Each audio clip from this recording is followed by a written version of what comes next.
மக்களின் முதல்வரும் அஇஅதிமுக பொதுச் செயலாளருமான செல்வி ஜெயலலிதாவின் வழியில் தமிழகத்தில் நல்லாட்சி நடைபெற்று வருவதாகவும், நாடாளுமன்ற தேர்தலில் மக்களால் புறக்கணிக்கப்பட்ட சிலர் அமைதியான வழியில் மேற்கொள்ளப்பட்டு வரும் அறவழி போராட்டங்களுக்கு பொய்யான அர்த்தம் கற்பித்து வன்முறை சாயம் பூச முயற்சிப்பது கண்டிக்கத்தக்கது என்றும் அஇஅதிமுக கொள்கை பரப்பு துணைச் செயலாளர் கண்டனம் தெரிவித்துள்ளார்.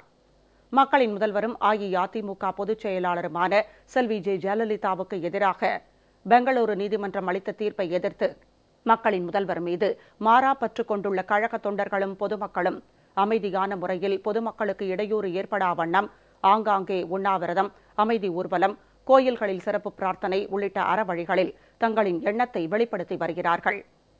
மக்களின் முதல்வருக்கு மென்மேலும் பெருகி வரும் ஆதரவை கண்டு பொறுத்துக் கொள்ள முடியாத பாமக நிறுவனர் ராமதாஸ் மற்றும் சிலர் தமிழகத்தில் மக்களின் முதல்வர் செல்வி ஜெயலலிதாவுக்கு ஆதரவாக நடத்தப்படும் அறவழி போராட்டங்களால் பொதுமக்களுக்கு இடையூறு ஏற்படுவதாகவும், சட்டம் ஒழுங்கு பாதிக்கப்படுவதாகவும் பொய்யான ஒரு குற்றச்சாட்டை தெரிவித்து அதன் மூலம் அரசியல் ஆதாயம் தேட முயற்சிப்பதாக அஇஅதிமுக கொள்கை பரப்பு துணைச் செயலாளர் திரு நாஞ்சில் சம்பத் கடும் கண்டனம் தெரிவித்துள்ளார். திண்டிவனத்தை தாண்டி தெருவிலே தேடினாலும் ஆளில்லாத ஒரு கட்சியினுடைய தலைவர், பாட்டாளி மக்கள் கட்சியின் தலைவர் டாக்டர் ராமதாஸ் ஒரு கேவலமான அரசியல் ஆதாயத்தை தேடுவதற்கு முன்வருவது கண்டு தமிழகம் அவரை பார்த்து நகைக்கிறது. மிக தாழ்ந்த அரசியலையும் வன்முறையையும் கடந்த காலங்களில் கட்டவிழ்த்து விட்டு அதிலே ருசி கண்ட அந்த பூனை அவருடைய மகனை மத்திய அமைச்சராக்கி இந்தியா முழுவதும் இருக்கின்ற மருத்துவக் கல்லூரிகளுக்கு அனுமதி வழங்கியதிலே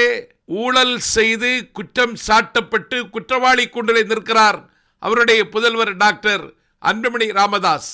அனைத்து இந்திய அண்ணா திமுகவை வன்முறை இயக்கம் என்று முத்திரை குத்துவதற்கு டாக்டர் ராமதாஸ் முயலுவது இது கோழைத்தனமான அரசியல்.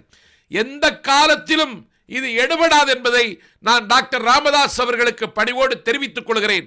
மக்களின் முதல்வர் செல்வி ஜெயலலிதாவுக்கு எதிரான பொய் வழக்கிலிருந்து சட்டத்தின் மூலம் அவர் விடுபட்டு விரைவில் மீண்டும் ஆட்சி பொறுப்பேற்பது உறுதி என்றும் அவர் தெரிவித்தார்.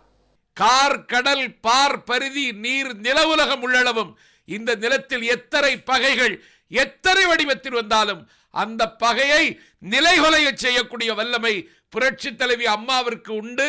அவர்கள் எங்கே இருந்தாலும் இந்த நாட்டு மக்களை பற்றி அவர் கவலைப்படுவார். சட்டத்தின்படியும் நியாயத்தின்படியும் இந்த சர்க்கார் அம்மாவின் வழிகாட்டுதலின்படி தொடரும். அதன் இலக்கை எட்டியே தீரும்.